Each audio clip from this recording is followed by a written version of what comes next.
موسیٰ علیہ الصلوۃ والسلام سے ایک دفعہ قوم نے پوچھا، بنی اسرائیل نے، کہ اس وقت زمین میں سب سے بڑا عالم کون ہے؟ حضرت موسیٰ نے فرمایا انا، کون؟ میں۔ جواب بالکل درست تھا، کیونکہ پیغمبر سے بڑا دنیا میں اس وقت کوئی بھی نہیں ہوتا، لیکن اللہ کو یہ انداز پسند نہیں آیا۔ اللہ نے چاہا کہ حضرت موسیٰ کو چاہیے تھا کہ علم کی نسبت کس کی طرف کرتے؟ اللہ، کہ سب سے بڑا اللہ ہے، اور نسبت اس کی طرف کرتے کہ اس نے مجھے بنایا ایسا۔ یہ جو انا کا لفظ ہے، انا، یہ اللہ کو بس۔ پیغمبروں کی تو چھوٹی چھوٹی باتیں بھی بہت بڑی ہوتی ہیں نا۔ تو اللہ تعالیٰ نے حضرت موسیٰ سے کہا کہ اے موسیٰ، ہم نے آپ کو بہت سے ایسے علم نہیں دیے جو بعض دوسروں کو علم دیے، تو آپ جاؤ فلاں علاقے میں، وہاں ایک میرا بندہ ہے خضر، اس سے ملو، اس کے پاس ایسے علوم ہیں جو آپ کے پاس نہیں ہے۔ حضرت موسیٰ علیہ السلام نے اپنا خادم لیا اور بوریا بستر باندھا، سفر پہ نکل گئے۔ چلو بھائی، اللہ نے کہا فلاں وہ اتنی دور علاقے میں، اور اللہ نے یہ بھی بتایا کہ اس کی علامت یہ ہے کہ آپ کی وہ ہے نا کھانا، اس میں مچھلی کی جو مچھلی ہے نا، وہ مچھلی بن کے سمندر میں چلی جائے گی، ایک عجیب معجزہ ظاہر ہوگا۔ تو یہی وہ مقام ہے جہاں پر خضر علیہ السلام ہوں گے۔ حضرت موسیٰ چلتے چلتے چلتے چلتے تھک گئے، خادم کو بتایا بھائی یہ اس طرح جہاں ہوگا بتا دینا۔ وہ مچھلی نکل کے گئی اندر، خادم بھول گیا، پھر آگے جا رہے ہیں تو مجمع البحرین، ایسی جگہ پر جہاں دو سمندر آپس میں ملتے ہیں۔ آج تو انٹرنیٹ پہ نظر آتا ہے، اللہ نے اس قدرت کا قرآن میں 2-3 مقامات پہ ذکر کیا۔ مرج البحرین یلتقیان بینہما برزخ لا یبغیان، فرمایا ہم نے کڑوے پانی اور میٹھے پانی کو ایک ساتھ چلایا ہے، کوئی درمیان میں دیوار نہیں ہے، لیکن پھر بھی ہم نے دونوں میں ایسا پردہ حائل کر دیا ہے لا یبغیان، کہ یہ دونوں پانی ایک دوسرے میں داخل نہیں ہوتے۔ تو مجمع البحرین یا تو یہ مراد ہے، یا ممکن ہے کوئی اور مجمع البحرین ہو، واللہ عالم، مجھے اس کی پوری تحقیق نہیں ہے، کوئی اور سمندر ہو جس کو مجمع البحرین کہا جاتا ہے، واللہ عالم۔ تو جب پہنچے وہاں پر، مچھلی تو نکل کے چلی گئی، اس کے بعد بھی آگے چلے گئے، ان کو پتہ نہیں چلا۔ اس کے بعد حضرت موسیٰ علیہ السلام تھک کے چور ہو گئے اور اپنے خادم سے کہنے لگے آتنا غداءنا، لا بھائی صبح کا کھانا لیا۔ صبح کا کھانا اس زمانے میں 10-11 بجے ہوتا تھا، ناشتے کا تصور نہیں تھا، بھائی کھانا لیا۔ تو انہوں نے کہا کھانا تو وہ مچھلی جو تھی نا، جو کھانی تھی وہ تو کڑی سمندر میں پیچھے، یہ تو میں اپنی تعبیرات کر رہا ہوں نا۔ موسیٰ علیہ السلام نے کہا بے بھائی وہی تو جگہ تھی جہاں ہم نے ٹھہرنا تھا، ہم تو اتنا ایک دن چل کے آگے پہنچ چکے ہیں۔ فارتدا علی آثارہما قصصا، اپنے قدموں کے نشانات تلاش کرتے کرتے واپس پہنچے۔ فوجدا عبدا من عبادنا، وہاں ہمارے بندوں میں سے ایک بندہ دیکھا، آتیناہ من لدنا علما، جسے ہم نے اپنی طرف سے ایک علم دیا تھا، اسی لیے اس کو علم لدنی کہتے ہیں۔ حضرت موسیٰ نے فرمایا، یاد رکھو حضرت موسیٰ علیہ السلام حضرت خضر سے بہت افضل ہیں، بہت افضل۔ بعض دفعہ کسی کو کسی سے کچھ سیکھنے کو کہا جاتا ہے نا، تو اس کا یہ مطلب نہیں ہے کہ وہ سکھانے والا سیکھنے والے سے افضل ہو گیا، فضیلت کا مدار تو کلی علم پر ہوتا ہے۔ تو حضرت موسیٰ نے کہا کہ بھئی اللہ نے مجھے آپ کے پاس بھیجا ہے تاکہ میں کچھ باتیں سیکھوں۔ تو خضر، میں جلدی مختصر کرتا ہوں، اس کو سمیٹتا ہوں، ورنہ یہ ہے تو بڑا دلچسپ، دل چاہتا ہے بڑے مزے لے کے اس کو سنایا جائے، لیکن وقت بہت زیادہ ہو جائے گا۔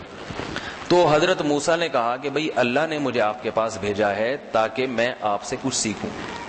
خضر علیہ السلام نے فرمایا انک لن تستطیع معی الصبر، اے موسیٰ تم میرے پاس جو کچھ دیکھو گے اس پہ تم صبر نہیں کر سکتے۔ یہ کیوں فرمایا؟ اس لیے کہ حضرت موسیٰ تھے پیغمبر اور جلالی، پیغمبر برائی دیکھ کے برداشت نہیں کرتے، یہ پیغمبر کی خصلت ہے۔ اور حضرت خضر نے کچھ ایسے کام کرنے تھے جو بظاہر برائی تھے، وہ تو اللہ جانتے تھے نا کہ اس کے اندر کیا حکمت ہے، لیکن ظاہر صورت میں کیا تھے وہ برائی۔ تو اس لیے فرمایا کہ اے موسیٰ تم صبر نہیں کر سکتے، سمجھ رہے ہیں نا بات کو؟ تو حضرت موسیٰ نے فرمایا کہ ستجدنی انشاءاللہ صابرا، انشاءاللہ میں صبر کروں گا اور نافرمانی نہیں کروں گا۔ تو حضرت خضر نے فرمایا ٹھیک ہے، میں جو کچھ کروں دیکھتے جانا، اعتراض نہیں کرنا، یہاں تک کہ میں خود تمہیں آخر میں سب بتا دوں گا یہ کیوں کیا میں نے۔ فانطلقا، دونوں چلے ہیں جی، یہاں تک کہ رکبا فی السفینہ، کشتی میں بیٹھے، کشتی والے نے بڑا انعام کر کے دونوں کو بٹھایا, چلو جی تمہیں پار کرا دیتا ہوں. جیسے ہی کشتی پار ہونے کا وقت آیا, حضرت خضر نے کشتی کا پھٹا پھاڑ کے توڑ دیا, عیبدار بنا دیا کشتی کو. حضرت موسیٰ نے فرمایا کہ اس بندے نے کیا بگاڑا ہے بھائی آپ کا؟ ٹھیک ہے, اس بندے نے کیا بگاڑا ہے, آپ نے کشتی توڑ دی اس کی. تو حضرت خضر نے فرمایا الم اقل انک لن تستطیع معی صبرا, میں نے کہا نہیں تھا کہ آپ صبر نہیں کر سکتے. دیکھو یہاں صورتن تو یہ عیب ہے کہ بے صبری, لیکن یہ بے صبری دنیا کے لیے نہیں ہے بلکہ دین کے لیے. تو یہ صورتن بے صبری ہے, ورنہ حقیقت میں یہ حضرت موسیٰ کا کمال ہے کہ برائی دیکھ کے نہیں علی المنکر کا جذبہ ہے نا کہ بھئی یہ کیا, ایک مظلوم کے ساتھ ایسا کیوں ہو رہا ہے. تو فرمایا کہ اگر اللہ نے نہ بھیجا ہوتا نا تو حضرت موسیٰ اسی وقت حضرت موسیٰ ایسے جلالی تھے, ایک فرشتہ آیا حضرت موسیٰ کے پاس. حضرت موسیٰ نے پوچھا کون کا فرشتہ, کیوں بھائی؟ روح قبض کرنے آیا ہوں. زور سے تھپڑ لگایا, اس کے بیچارے کی آنکھ نکل کے گر گئی نیچے. فرشتے نے جا کے اللہ سے شکایت کی, اللہ تو نے اپنے کس بندے کے پاس مجھے بھیجا ہے؟ تو حضرت موسیٰ تھے جلالی, قبطی کو لگایا تھا نا ایک مکہ, نیت یہ تھی کہ جھگڑا ہو رہا ہے. حضرت موسیٰ نے شہر میں دیکھا کہ ایک آدمی فرعونی جھگڑا کر رہا ہے بنی اسرائیل کے ساتھ, دونوں لڑ رہے ہیں. تو لڑائی جب چھڑوانی ہوتی ہے تو پہلے تو شرافت سے سمجھاؤ, بولا بھائی الگ ہو جاؤ.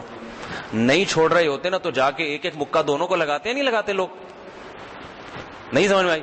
دیکھو جب کوئی لڑ رہا ہو نا تو چھڑوانے کی کوشش کیا کرو. یہ بڑی صفاقی ہے, دو آدمی لڑ رہے ہیں اور آپ بیٹھ کے تماشا دیکھ رہے ہیں. آج ہم دیکھتے ہیں کہ لڑائی ہو رہی ہوتی ہے اور دوسرے دیکھ کے تماشا, مارنے دو ایک دوسرے کو, یہ درندگی ہے. کل آپ کی بھی لڑائی ہو سکتی ہے, آپ بھی چاہیں گے کوئی درمیان میں پڑے. اس وقت جو لڑنے والا ہے اس کی تو ذلت ہوتی ہے نا بھاگنے میں, وہ بعض دفعہ چاہ رہا ہوتا ہے کوئی دوسرا آ کے چھڑوائے, تو دوسرے تماشا دیکھ رہے ہیں. جیب کتروں کو پکڑ لو نا بس میں, اگر ایک آدمی پکڑتا ہے وہ پچھتاتا ہے. جیب کترا پکڑ لیا, دوسرے کچھ نہیں کر رہے, کہہ رہے خود ہی لڑ اس سے. بھائی وہ تو جیب کترا ہے, وہ تو اجتماعی دشمن ہے, اس کو تو سب مل کے کوٹو. لیکن یہ یقین کر لیا کرو پہلے ہے بھی یا نہیں ہے. ایسے کیسز بھی ہوئے ہیں, کسی نے اپنا جھگڑا کسی دوسرے پہ ڈال دیا, خام خامے جیب کترا کر دیا, اب لوگ بغیر وجہ کے کوٹ رہے ہیں اس کو پکڑ کے. تو وہ ایسے قتل کے واقعات بھی ہو چکے ہیں.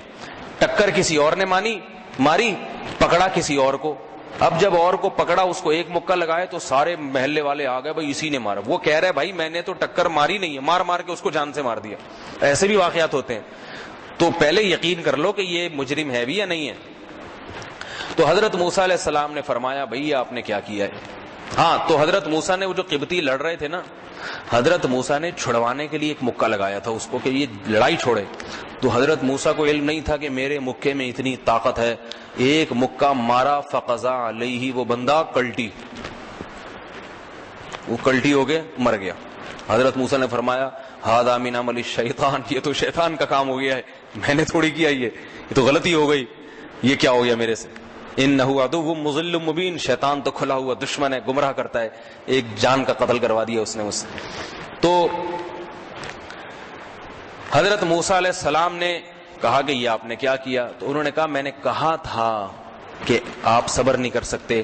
حضرت موسیٰ نے فرمایا لا تؤاخذنی بما نسیت, دیکھو بھول چوک پہ انسان کو پکڑا نہیں جاتا, بھولے سے میں نے ایسا کیا ہے. چلو بھی ٹھیک ہے. اب آگے گئے ہیں, اذا لقیا غلامن, ایک نوجوان لڑکا آ رہا ہے آرام سے.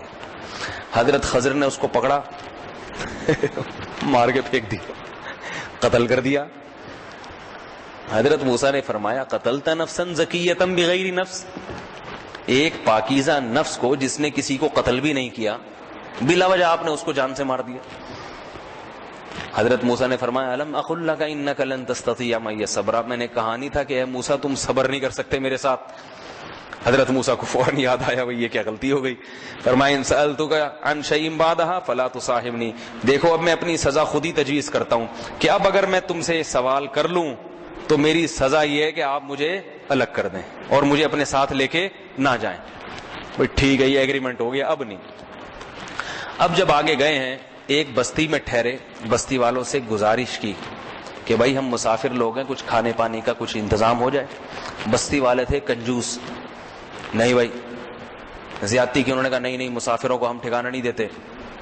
وہاں سے نکلنے لگے تو دیکھا ان بستی میں ایک دیوار ہے, گرنے والی ہے. حضرت خضر نے جا کے اس کو سیدھا کر دیا تاکہ اس بستی کی دیوار خراب نہ ہو. تو حضرت موسیٰ نے فرمایا کہ جن کے ساتھ جن کا کوئی قصور نہیں تھا اس پہ تو زیادتی، اور جن کم بختوں نے یہ حساب کیا ہے ان کی دیواریں سیدھی ہو رہی ہیں. تو حضرت خضر نے فرمایا ھذا فراق بینی و بینک، اے موسیٰ اب تیرے اور میرے درمیان علیحدگی. حدیث میں آتا ہے اللہ موسیٰ پہ رحم کرے، اگر صبر کر لیتے اور بہت ساری باتیں ہمارے سامنے آ جاتی. آپ صلی اللہ علیہ وسلم نے فرمایا اللہ موسیٰ پہ رحم کرے، تھوڑی دیر خاموش رہ جاتے تو اور بہت ساری باتیں ہمارے سامنے آ جاتی، واقعات آ جاتے. لیکن انہوں نے کہا کہ اے موسیٰ ھذا فراق بینی و بینک، الگ چلو بھائی. پھر فرمایا کہ اب میں تمہیں بتاتا ہوں ایسا کیوں ہوا. کہا کہ وہ جو کشتی جس کو میں نے توڑا تھا، عیب دار بنایا تھا، اگر اس کو عیب دار نہ بناتا تو آگے بادشاہ تھا وہ صحیح سالم کشتیوں کو ضبط کر لیتا تھا، وہ اس کی کشتی ضبط کر لیتا. وہ جب دیکھے گا نا کہ پھٹا ٹوٹا ہوا ہے اس کی کشتی چھوڑ دے گا، تو یہ میں نے اس پر احسان کیا ہے، ظلم نہیں کیا. احسان ظلم سے بچنے کے لیے ایسا کیا ہے. اور یہ مجھے کس نے خبر دی؟ اللہ نے، کہ ایسے بادشاہ ایسا کرے گا. پھر یعنی یہ بھی بتا رہے ہیں کہ میں عالم الغیب نہیں ہوں، یہ خبر کون دے رہا ہے مجھے؟ اللہ دے رہا ہے. پھر یہ جو میں نے نوجوان لڑکے کو خبر دی کو قتل کیا، تو اللہ تعالیٰ کے علم میں یہ بات تھی کہ یہ نوجوان اپنے نیک صالح والدین کا باغی بنے گا، ان کو ستائے گا. اللہ کے علم میں تھی، تو اللہ کے حکم سے میں نے اس کو قتل کر دیا. اس کے بدلے میں اللہ ان والدین کو دوسرا نیک بچہ دے گا جو ان کا فرمانبردار اور صالح بنے. سمجھ میں آ رہی ہے بات؟ تو اس سے پتہ چلتا ہے کہ بعض دفعہ کسی بچے کی موت میں ہی بہتری ہوتی ہے، یہ اللہ کے علم میں ہوتا ہے. اب تیسرا کیا ہے؟ کہا کہ یہ جو جس کی دیوار میں نے سیدھی کر دی ہے تو وہ سیدھی اس لیے کی ہے کہ یہ دیوار دو یتیم بچوں کی ہے، اور اس دیوار کے نیچے ان یتیم بچوں کے والد نے خزانہ دفن کیا ہوا ہے. سمجھ رہے ہیں بات کو؟ اور وکانہ ابوہما صالحا، اور ان دونوں بچوں کا باپ نیک آدمی تھا. تو اللہ چاہتے ہیں کہ اس نیک آدمی کی اولاد ضائع نہ ہو. اگر یہ دیوار گر جاتی، نیچے سے خزانہ ظاہر ہو جاتا، یہ سارے محلے والے اس خزانے پہ قبضہ کر لیتے. تو اللہ نے چاہا کہ یہ دونوں بچے بالغ ہو جائیں، پھر زمین کھود کے اپنے باپ کی وراثت لے لیں اور مالدار بن جائیں. تو اس سے کیا پتہ چلتا ہے کہ دیکھو اگر باپ نیک ہو تو اللہ اس کی اولادوں کا خیال غیب سے کرتے کہ نہیں کرتے؟ کیونکہ الفاظ کیا ہیں؟ وکانہ ابوہما صالحا، ان کے والد کیا تھے؟ نیک آدمی تھے. تو نیکی کی وجہ سے اللہ نے ان کے خزانوں کی حفاظت کی. پھر فرمانے لگے ذالک تأویل ما لم تستطع علیہ صبرا، یہ ہے وہ جس پر آپ کو صبر نہیں ہوا. تو یہاں ایک جہالت کی بات بتاؤں. بعض لوگ کہتے ہیں کہ یہ جو ہے نا اس کو علم لدنی وہ ہے نا، آتیناہ من لدنا علما، اللہ نے اپنی طرف سے لیا تھا.